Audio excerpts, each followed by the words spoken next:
Sri Nisargadatta's I Am That.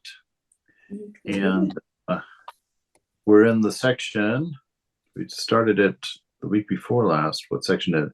Desirelessness, the highest bliss. But we're quite a ways down into it with a questioner raising the question, is the witness consciousness the real self? And this was the one we ended with last week. But just going inside and kind of becoming aware of the inner world. It's one of those interesting things to me. I never understood. The scriptures would say all the time, turn within, turn within, turn within. And I was like, there's nothing in there. What are you telling me to turn within? Because I would close my eyes. I try and go inward, and I just couldn't find any purchase in there. It was just, just the red darkness of my eyes and sort of a lot of quiet. And, it's funny that you have to practice seeing when you go inward, that you don't necessarily have the eyes to see right away when you go looking inward, because you're not sure how to go there, because in most things that our awareness shines out, and whatever is being reflected back to us, we look at and we study, and we can go into that. But in the mind, or not in the mind, but in that interior space, you're trying to really, in a sense, see behind the reflection and become aware of the workings, not just of the mind, but even much more interestingly, is that which is before mind. And that's where you find the inner world really opens up, when you can get past mind, or can silence mind, and develop those intuitive awarenesses of your own awareness, of your own existence. And that's when the inner world begins to expand, when you start seeing that there's something more than mind, or something before mind, before self. And so he gives a lot of light for this kind of internal investigation with this kind of question: is the witness consciousness the real self? So that awareness inside, you are the witness that we talk about all the time. Is that witness the real thing? And Maharaj says, it is the reflection of the real in the mind, the buddhi. The real is beyond. The witness is the door through which you pass beyond. So the witness is the door through which you pass beyond. This witness, it still has that sense of separateness, that sense of individuality. There is still an identity in witness, because it's still only looking at a subset of the whole. And so, but it is where that, the divine isness, the divine presence, enters the world through that whole of the witness, which you are, and then shines out from there, into our Maya, into our experience of being. And so the witness, in that sense, is all in its embodied form. It's almost like Atman, it's in its embodied form, it's individual. When it's identified with you, it becomes individual. But as it sorts itself out, that witness becomes pure awareness at some point, as you move up that ladder of awareness. At that point, it becomes universal. It will become Atman at that point. But he's saying that this individual witness consciousness that we have, that it's a reflection of the real in the mind. And that real is that light that reflects off of mind. It's the divine light within. It's the light that gives you daytime in a dream, right? It's the light that gives you that illuminates your mind, so you can see your thought, so that you can watch your thought. This divine light is what lights up when you sit and think of a flower in your mind.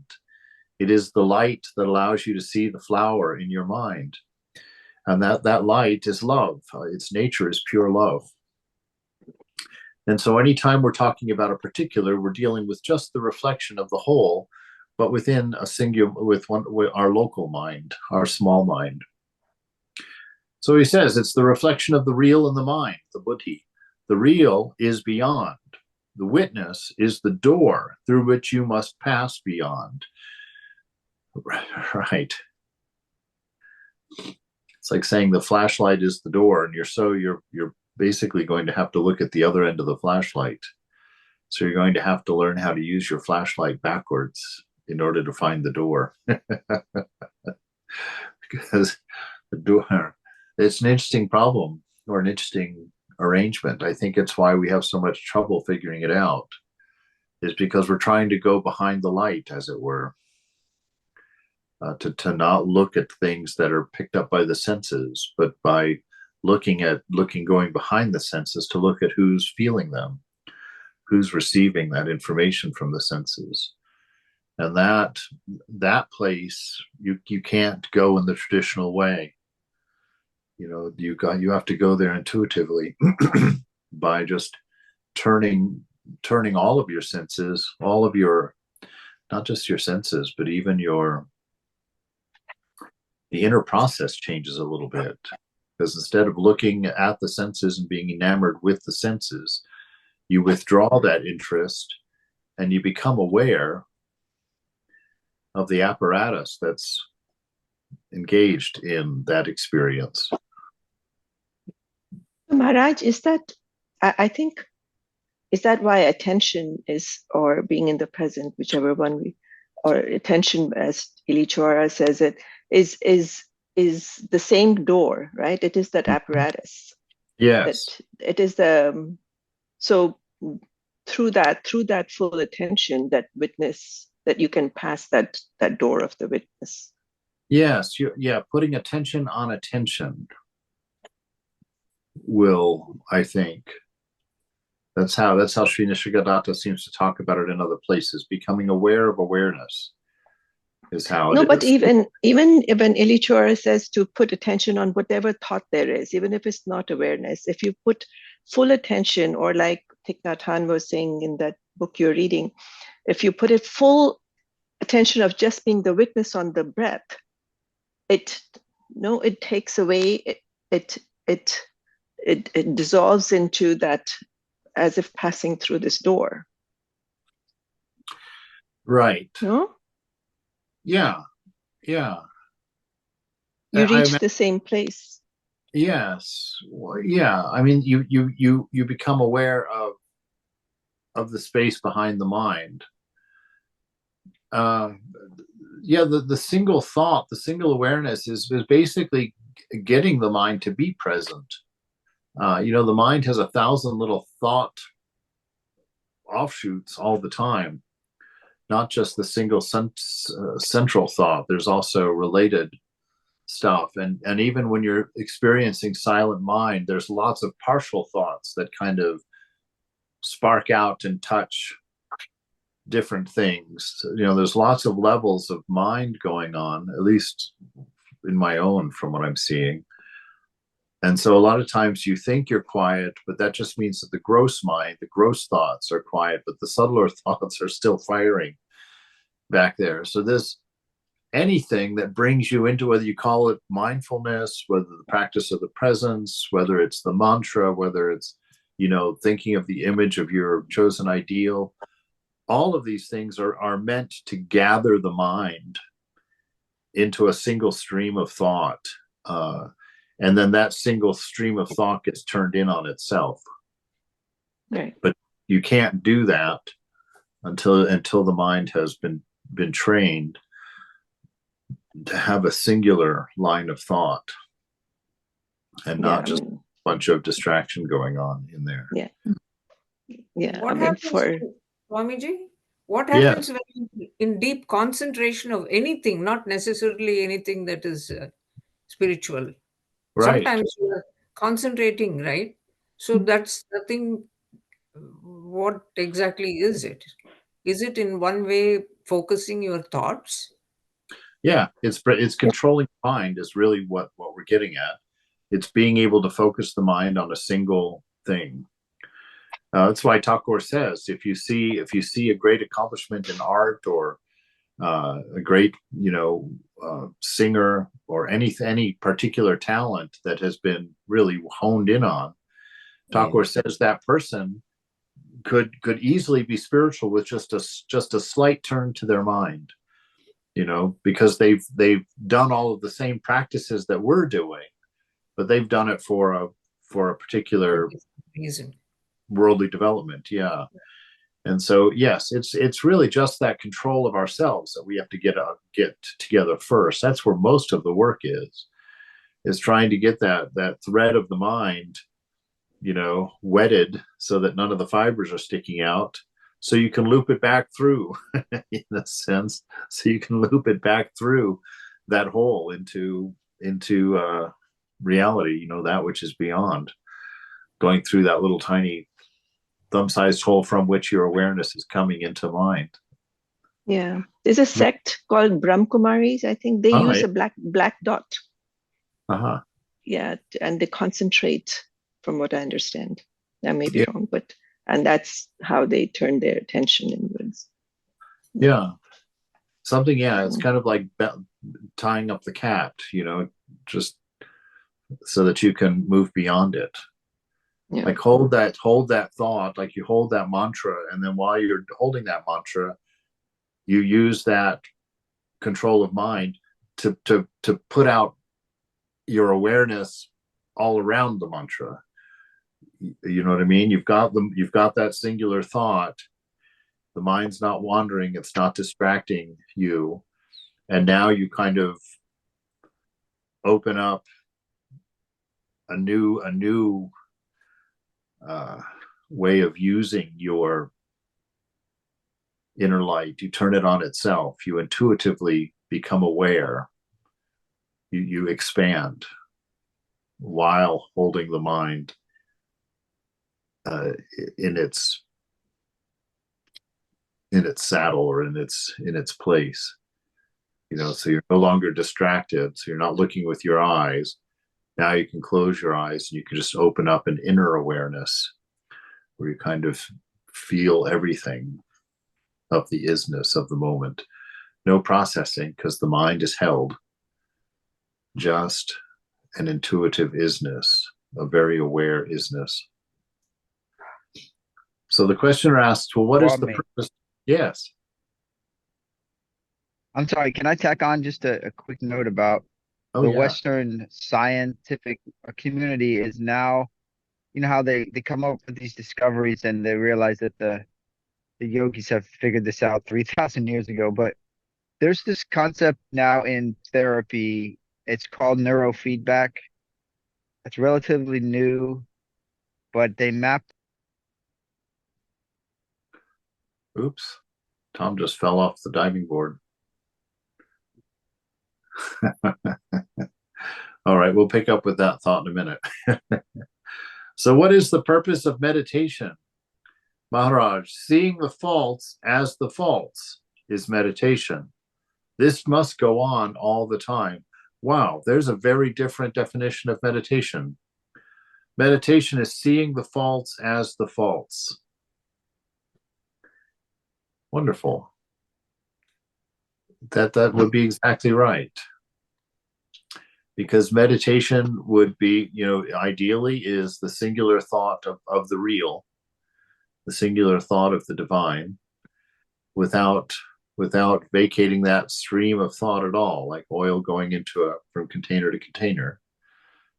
So you're holding that, and in order to do that, you have to know that all the other content is unreal, so that you're not interested. You don't get pulled into thinking about something, or following a thought, or being interested in an idea. So you have to understand that all of those are unreal. Anything moving is unreal, in order to be able to hold that still point. And so seeing the faults as faults, that's the end of your discernment. Being able to just understand that everything in mind is unreal, being uninterested in it, standing aloof, and being unaware of that awareness that is aloof as yourself. That is the unchanging. That is the shrine that we're wanting to be established in. This must go on all the time. Questioner, we are told to meditate regularly. Maharaj, deliberate daily exercise in discrimination between the true and the false, and the renunciation of the false is meditation. There are many kinds of meditation to begin with, but they all merge finally into one. So this deliberate daily exercise in discrimination between the true and the false, the real and the unreal, the changing and the unchanging, and the renunciation of the false, right? When you see something and recognize it as changing or as unreal, you withdraw your interest in it because you understand it is not what it appears to be. And because of that, it's not going to give you what it appears that it can give you, because it's not the thing that can give anything, right? It's merely a figment of mind. It's a thought. Swamiji. Yeah. Do you mind muting everyone? Oh, okay. Sorry about that. Thank you.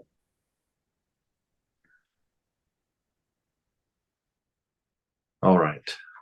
Feel free to unmute anytime, any reason. All right. So this is an interesting thing. This would be an interesting thing to read a couple of times on your own. Just think about it. Deliberate daily exercise in the discrimination between the true and the false, and the renunciation of the false is meditation. That's a very interesting definition of meditation, but I can see quite clearly that how that would be a very good definition, because it contains the method and the description as well of what meditation is. There are many kinds of meditation to begin with, right? Many ways of cleaning up your playroom, but in the end, they're all the same. It's all the same activity. Ultimately, it's putting your toys back in their boxes and leaving them there. The questioner, please tell me which road to self-realization is the shortest. Maharaj, no way is short or long, but some people are more in earnest and some are less. I can tell you about myself. I was a simple man, but I trusted my guru. What he told me to do, I did. He told me to concentrate on I am. I did. He told me that I am beyond all perceivables and conceivables. I believed. I gave him my heart and my soul, my entire attention, and the whole of my spare time. I had to work to keep my family alive. As a result of faith and earnest application, I realized myself within 3 years. Wow. Look at how he did that again here. He says, no way is long or short, because it's not a matter of effort. We're not doing anything. We're realizing something. Realization means seeing something that has always been, that you've just never noticed, that you've never become aware of. So we're not building our realization. We're trying to become aware of it. So no way is short or long, because there's no way. There's nowhere to go. We're trying to do something that already is. We're trying to see something that already is. We sit to realize that we are realized, right? Not in order to realize. So it's your earnestness, he says. Some people are more earnest and some people are less. So if you're in a hurry, get earnest, right? And I had a Swami very similar to what he goes on to say here. A Swami one time says, well, you can always tell what you're earnest about. Those are the things that you do when you have nothing else to do. You're earnest about the things you choose to do when you have nothing else to do. And so what he's saying here, he says, I gave him my heart and soul, my entire attention, and the whole of my spare time. So he was earnest. If he had spare time, he meditated. If he had a lull in his activities, he sat. So he didn't have any other plan, any other interest. This is how earnestness manifests. You're earnest in what you do when you don't have to do anything else. And that's a good way to know. And so And he's saying here that if you take all of your free time, spend all of your free time in practice, if you get a moment, sit down and practice. Don't play a game, don't check the news, don't look at the weather. Sit down and practice. And listen to what your guru says. Do it. That's all. And he says, with that, 3 years. 3 years he realized God. So you see, it can be done. It is being done. You may choose any way that suits you. Your earnestness will determine the rate of your progress. So there it is, just like what Thakur says, that one most important thing, earnestness and sincerity. If you're earnest about your practice, you may choose whatever path, whatever one. It doesn't matter if you're bhakti, if you're jnani, if you're karma, or you're raja. Doesn't matter what path you're on. The gasoline for all of those paths is your earnestness, right? Your accelerator pedal is your earnestness. So if you don't want to sit around doing this for the next 1,000 lifetimes, the choice is yours. Get busy. Be earnest. Jump into it. But jump into it not with the idea of acquisition. Jump into it more as an adventure, a seeing. Because what you're going to get is a new seeing of what already is. A new knowing. A knowing that will be profoundly deeper than your knowing of what you think you know right now, which really is separate from you. You have to run to your mind to get what you know now, but the knowledge that we're going to get will be you. You won't have to run to get it anywhere. It's seamless. It's spontaneous. You are that ocean.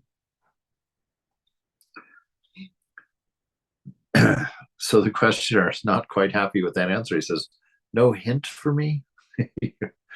More of a hint? I want a bigger hint. Maharaj, just going to give him a one sentence here. Establish yourself firmly in the awareness of I am. This is the beginning and also the end of all endeavor. Very simple sentence right there. Establish yourself firmly, which means be in a place where this is happening always. Establish yourself firmly in the awareness of I am. Your isness before it's particularized. Be aware of the energy of the body before it becomes all the things it's doing in the body. The energy of thought before it becomes all of the thoughts. Become aware of the infinite. Become aware of the unity. Become aware of the timelessness. Become aware of the freedom, the lack of a past, a defining past, and the lack of a beguiling future. Be.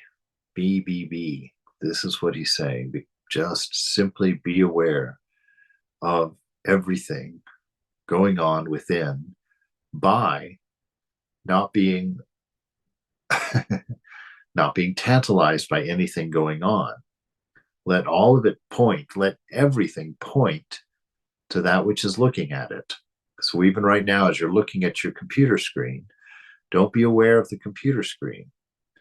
Be aware of you, of that which is looking at it from within. And that is bliss. That's the gateway to bliss right there.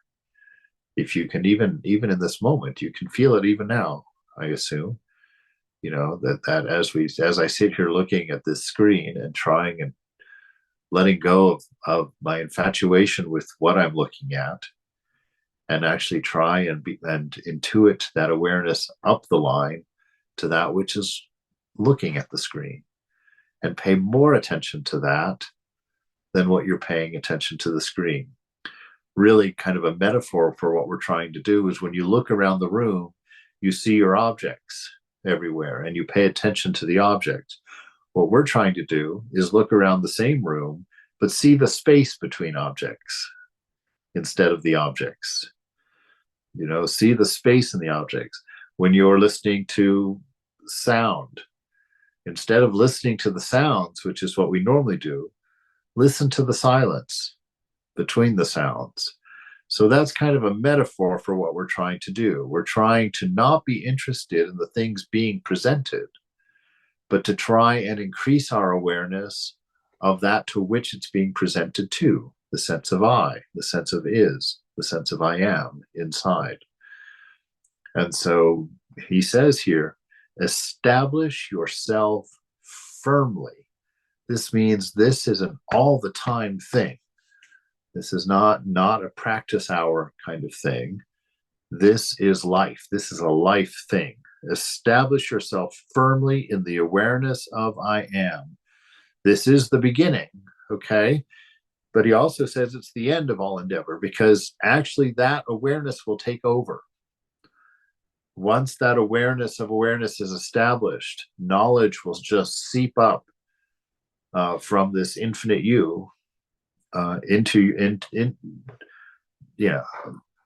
anything I say there would be metaphor. But you will have met the owner of the estate, like Thakur says. You will have met the rich man. And so that rich man can tell you anything you want to know. As long as you're looking out through the senses, you're looking at the gardens of the rich man, but you still haven't met the rich man. So if you want to know spontaneously what you're looking to know mentally, then just get to this established space of I am. In that silence, the rest becomes obvious. The rest will start becoming obvious, and spiritual truths will occur to you normally. It won't be something you have to learn. It will occur to you spontaneously in that space. So that's why it's not only the beginning, but it's also the end of all endeavor. Once you're there, once you're in that space, the sails are hoisted, and you're going to be blown across the ocean quickly. All right, section 17, the ever-present. Maharaja, yeah, I had a comment. When he says that you drop off, what he's saying, seeing false as meditation. So I was just thinking that, when we do the discrimination of the 5 sheets, giving up the gross and then giving up the subtle, and that's exactly what it is, right? You drop off the gross and the subtle because they're unreal to get to the real, which is the beyond the 5th sheet. So, but it's really nicely put, and it kind of makes sense when you think of that. Yeah, it's beautiful. It's one of those. It's definitely a thought bomb. It's a subtle. It's a thought seed, actually, because it seems like such a simple statement, but it really contains all of the Vedanta in it. Yeah. Contemplation of one statement will expand to the whole of the Vedas. I mean, it's amazing in that. This whole chapter was amazing. Yeah. Thank you. Certainly. The ever-present questioner. He's got a long question here. The highest powers of the mind are understanding, intelligence, and insight. Man has 3 bodies, the physical, the mental, and the causal. Prana, mana, karana. The physical reflects his being, the mental his knowing, and the causal his joyous creativity. Of course, these are all forms in consciousness, but they appear to be separate with qualities of their own. Intelligence, or buddhi, is the reflection in the mind of the power to know. It is what makes the mind knowledgeable.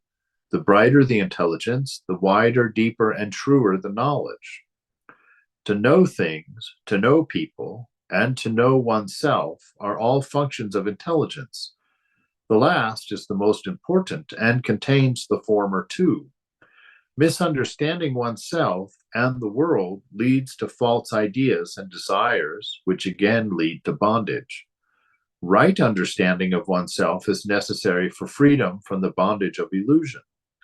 I understand all this in theory, but when it comes to practice, I find that I fail hopelessly in my response to situations and people, and by my inappropriate reactions, I merely add to my bondage. Life is too quick for my dull and slow mind. I do not understand, I do understand, but too late. And when the old mistakes have already been repeated. Maharaj, well, what then is your problem? What then is your problem? Questioner, I need a response to life, not only intelligent, but also very quick. It cannot be quick unless it is perfectly spontaneous. How can I achieve such spontaneity? That's exactly the question right there. How to achieve a real, an authentic spontaneity, where you are what you are. It's not a calculated reaction. It comes directly from the root. How can I achieve such spontaneity, Maharaj? The mirror can do nothing to attract the sun. It can only keep bright. As soon as the mind is ready, the sun shines in it. The mirror can do nothing to attract the sun. Okay, so this is that idea that awareness or that enlightenment is the only cause or the only effect with no cause. Why? Because it already is. And so this ego self, which is trying to be a doer to fix a non-existent problem, right? It's trying to attract the sun. And he's saying the mirror can do nothing to attract the sun. You can't do anything to achieve something that you've already achieved. In a sense. He says it can only keep bright, right? So only keep being a mirror. Keep letting things reflect. As soon as the mind is ready, the sun shines in it, right? So this is ripening the mind, ripening the ego. This is all of our practices. Withdrawing from the things we know that are false, keeping that discernment going, working at calming the mind between not thinking when it's not necessary, doing the mantra, 24/7, constantly going in the mind. All these things are meant to ripen ego, to prepare mind, so that it can hold what's coming. It wouldn't be able to hold it. It would be pulled into it. The mirror can do nothing to attract the sun. It can only keep bright. As soon as the mind is ready, the sun shines in it. Questioner, the light is of the self or of the mind? Both. It is uncaused, it is unvarying by itself, and it is colored by the mind as it moves and changes. It is very much like a cinema. The light is not in the film, but the film colors the light and makes it appear to move by intercepting it. All right? So he's basically saying that this light is of the self, and it would be of the mind in the sense that it's reflecting off the mind, sort of like the light of the moon. So it's all the light, it's all awareness. That's how the trick is, to not pay attention to the things themselves, but see everything that you're sensing as being a pointer. Look around and know that everything that you see is the light of mind reflecting off of them and pointing right back at you, the source. So part of the practice is to let everything indicate everything that changes. Let everything that changes indicate that in you which is not changing, which is the reason you're able to see the change. So allow everything to become a pointer to that in you that is sending out that light of consciousness, which is being reflected on all these objects and being sent back to the viewer, to the witness. And so use that to identify the witness, to know everything is shining back at the witness, pointing at the witness. And when you think about that, that's kind of the humor of our situation. we're looking for something that everything around us is pointing at. So imagine that. We're looking for something that everything at this moment is pointing at. We just need to stop being enamored of the things that are pointing and start paying attention to what they're pointing at. Are you now in that perfect state? Maharaj, perfection is a state of the mind when it is pure. I am beyond the mind. Whatever is state, pure or impure, awareness is my nature. Ultimately, I am beyond being and non-being.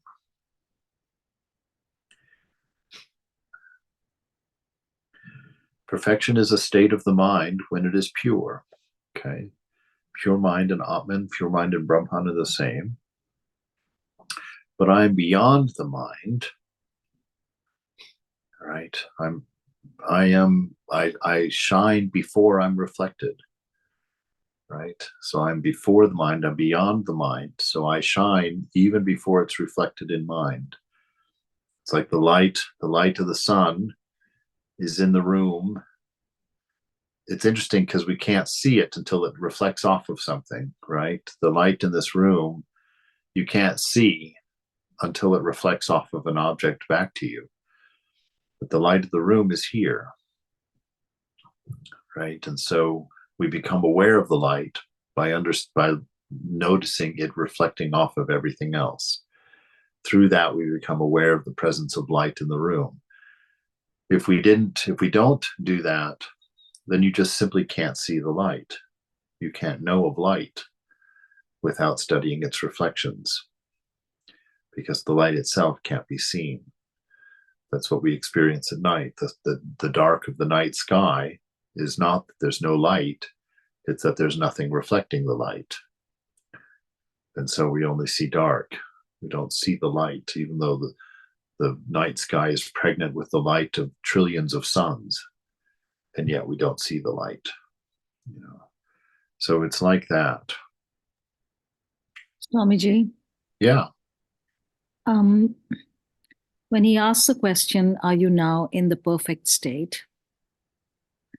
In some way, Maharaj is trying to tell us that we are perfect all the time, right? Yes. Like we are perfect, we're just not able to see it. Yes, we haven't placed our identity there. We've kept our identity in mind, and so our definition of self is always changing. Everything is always changing. We have to move our identity of self into this still center, out of mind, behind the mind, really, to the side of the swimming pool, the heart, where the heart of the shrine of the heart is at, and be established in that unchanging I am. Become aware of that which is not changing in all of your experience, and let that become louder, as it were. Let that become louder than all the other noise. That's how you get established there. Once you're established in that place, you can go on and do anything, and everything at that point will be a teacher. Everything will open up new insight, new understanding spontaneously. So it's just moving that sense of who you are out of changing mind, full of objects and descriptions and attributes, and into the silence. And from the silence, learn what you are. From the inactivity, learn what you are before anything says anything. So perfection is a state of mind when it's pure, but I'm beyond the mind, so it's even beyond that. Whatever is state, pure or impure, awareness is my nature, right? And awareness has no objects. You're paying attention to the isness, to the very source of isness, right? You're aware of to be aware of awareness, and to know yourself as awareness itself is to know awareness before it reflects off of object and becomes consciousness. Awareness is what becomes consciousness when objects appear in it, right? When objects appear in awareness, it becomes consciousness. Will meditation help me to reach your state? Maharaj, meditation will help you find your bonds and loosen them. Okay, so that's that observation of mind and that disinterested perspective, which allows awareness to fix the mind, allows the awareness to comb the mind, as it were, comb out the knots of impurity.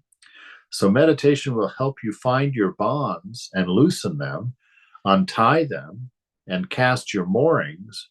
When you are no longer attached to anything, you have done your share.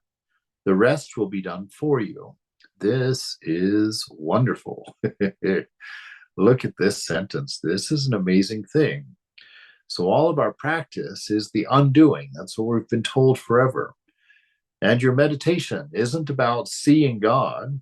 It's about seeing things as they are, which will allow you to see the bonds, to see the routines of mind, the repetitive habits of mind that you have accepted as yourself, that have kept you squarely bound. It will, and in that awareness, it will loosen them and untie them and uncast your moorings, set you free.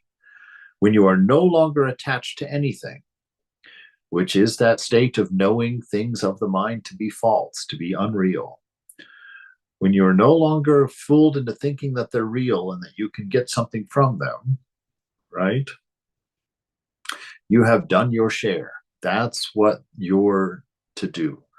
That's what the ego self can manage. Shutting itself up, going inside, becoming aware of where it's getting its definitions of itself from, seeing that all of that is based on changing unreality, let go of it. And when you've let go of it, the rest is up to Mother. The winds of grace will carry your boat forward. So this is what is taught. This is what is meant by raising the sail. Going inside, in that silence, that objective silence of watching mind, we see our bonds. When we see them, the awareness loosens them and unties them. And then our renunciation casts them off, casts the moorings aside. And when you're no longer attached to anything, you've done your share. The rest will be done for you. By whom? Great question. By the same power that brought you so far, that prompted your heart to desire truth and your mind to seek it. It is the same power that keeps you alive. You may call it life. You may call it the supreme. All right, so this is a little bit different from the Buddhist idea. But this power that brought you so far, that prompted your heart to desire the truth and your mind to seek it, it is the same power that keeps you alive. You may call it life or the supreme. Well, that same power kills me in due course. He's got an interesting mind too, actually, this questioner. That same power kills me in due course, Maharaj. Were you not present at your birth? Will you not be present at your death?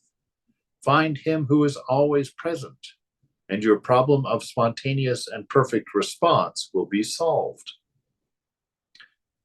Questioner, realization of the eternal and an effortless and adequate response to the ever-changing temporary event are two different and separate questions. You seem to roll them into one. What makes you do so? To realize the eternal is to become the eternal. That's exactly what realization means. You are the eternal, and you see in silent mind, you actually get a taste of that. You actually get an understanding of what it is to be outside time. To realize the eternal is to become the eternal, the whole, the universe, with all it contains. Every event is the effect and the expression of the whole, and is in fundamental harmony with the whole. All response from the whole must be right, effortless, and instantaneous.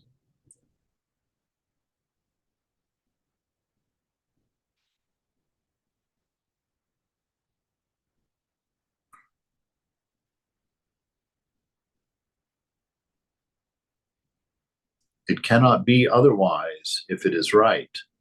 Delayed response is wrong response. Delayed response is a thought response. Because if you're in thought, if you're in thinking, if you're watching the changing mind, then you're split seconds in the past. Thoughts can only be of the past, right? Because that which sparked them is already gone. So you see, thinking will always be in the past. So if you're trying to be present by watching your thoughts, know that they are in the past. You're watching the past if you're watching your thoughts. So bring this awareness off of the thought, off of the thinking, and again, onto that which is seeing, that which is aware of thought. This is the awareness of awareness. Swamiji. Yeah. Would you say that selfishness is one of the biggest killers for spontaneity? Yes, but selfishness in the sense that, yes, because selfishness is the primary tool of ego, and ego is the veil. We are selfish because we think we are the ego. By thinking we are the ego, we become selfish because the ego is based on the past first, and is the doer, and is the one that is concerned about maintaining its illusion. Because we don't have another sense of I. We've attached to this one. And so we're very afraid to let go of it. And so that's where all of our selfishness is coming from. To become unselfish is to dismantle ego, which is the same process of meditation that we're talking about here. To dismantle ego is to stop thought, right? Because ego is composed completely from the past, and all the past is attachment, right? So your ego is defined by your attachments, and those attachments and your ego being defined by them is what causes desire, because it's a limiting factor. Your ego is a limiting factor. And so by things being limited, your immortal self, unlimited self, bleeds out, and the ego self experiences that as desire, a constant need to expand, right? Because, yeah.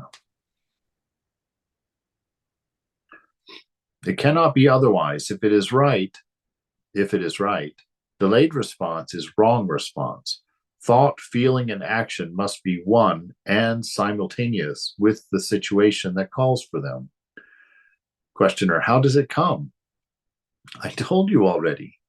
Find him who was present at your birth and will witness your death. My father and mother? Maharaj, yes, your father, mother, the source from which you came. To solve a problem, you must trace it to its source. Only in the dissolution of the problem, in the universal solvents of inquiry and dispassion, can its right solution be found.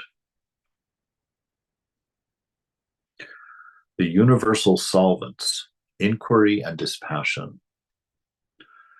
So discernment and renunciation, inquiry and dispassion. Go in there, find out what's going on. Where did that thought come from? Where does that idea arise? Where did that desire come from? Where did that thought come from? Why am I thinking that? Just constantly poking at your inner world as the one who's observing it. Be the effortless one. Yes, that's exactly right. Be that which is not doing anything in you. See the awareness that is aware of all of it, but is untouched by any of it. Is also unconcerned with this particular subset of problems called your name. What you are is actually not concerned with what you are. What you are is not concerned with anything because it can't be affected by anything. It is the container of everything. That unchanging you is that, but it's without color. It's without action. It's without doing. And so it's very, very still and does not catch your attention. It is your attention. So it's a relaxation, a letting go, a knowing that all that is moving is unreal.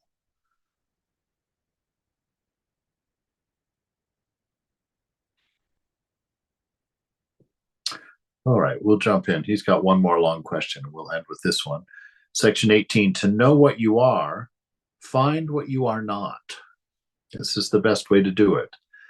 And we talked about the why. The why is, yeah. So I'm sorry, can I have a comment? Sorry. Where he says in the paragraph, he says every event is the effect and expression of the whole and is in fundamental harmony with the whole.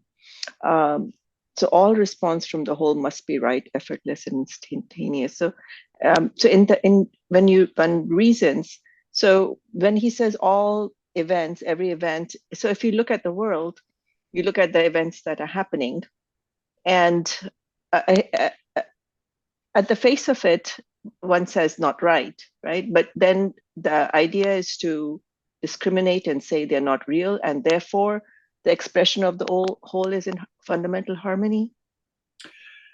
Yes, you see, the world never looks right from the ego perspective, right? So ego is what makes things look not right.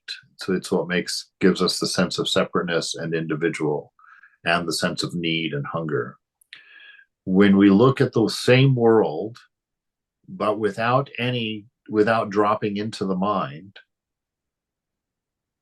you just see it as isness, irrespective of the results as seen by the mind. Yes, there are no results. Right. Yeah, you see isness, so you see the whole thing at one time, and in that whole thing at one time, you see perfect balance. You see the summary is perfect love. The summary is perfect wisdom. The summary is being. And so from that knowledge, from a lack of specific knowledge in the universal being, you see that everything is right. It's kind of like when the body is sick. If you experience it as a sick body, you're like, oh God, it's not right. I feel sick. But if you remove the individual and just look at the body, you see that you're sick because balance is being restored. And so you see that sickness is not a problem. That sickness is part of the perfection. It makes the whole. It keeps the whole. So you see everything in its proper. Well, if I go down that one, I get in trouble because the proper relations, which then indicate objects and the whole mess. You're not seeing those things. You're seeing something. You see the manifester of all those things. And because of that, you see that everything is love. You see that everything is as it should be. Only the ego sees problem. Very hard. Yeah. Yeah. It's very hard. It's even distasteful to the ego. The ego's like, what? Because the ego is very threatened by that line of thinking. So, all right. Thank you. Surely. All right. It's 10 o'clock. We're going to start here at next time at section 18. So, to know what you are, find what you are not. And they're saying that because anything that you are, that you think you are, is put in front of your senses, and that's in the same mistake. So we're backing into it because we can't look at it and say that's what I am. We have to eliminate all the confusion, and then we know what we are. Swamiji. Yes. I didn't mean to interrupt. We can relax into who we are, or we can be like vigilant guards I mean, I find myself going between one or the other. I find the relaxation is actually a better technique. Do you have any experience of what I'm saying? Well, I think they're both the same thing, just with different points of reference. You can be a staunch guard of your relaxation, which means constantly weeding out that which is trying to pull you out of your center, trying to pull you into interest, right? So you have to be that kind of guard. You have to be vigilant all the time, because of the condition of the mind is not quite pure. So yes, in that sense, we have to be vigilant. We have to be guarded. We have to be always alert. That's how we have to be established as the witness.